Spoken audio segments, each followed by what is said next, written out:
पानी कभी भी पियो, घूट घूट भर के पियो।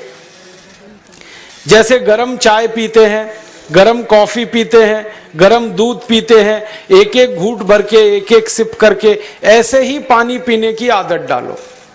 ये मुंह में एक बार गिलास लगा लिया, गटागट उसको खाली कर दिया, ये तरीका गड़बड़ है।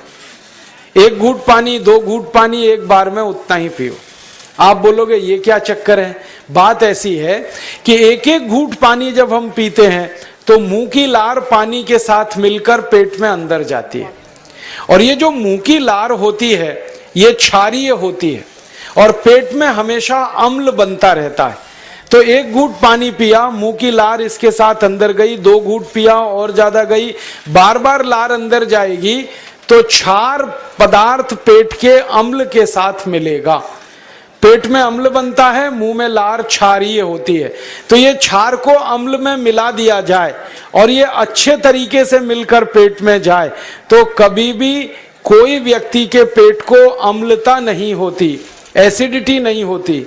और पेट में अम्लता नहीं होती तो रक्त में अम्लता नहीं होती, और जिनके रक्त में अम्लता नहीं होती उनकी जिंदगी में कभी भी वात पित्त कफ के असंतुलन की स्थिति पैदा नहीं होती।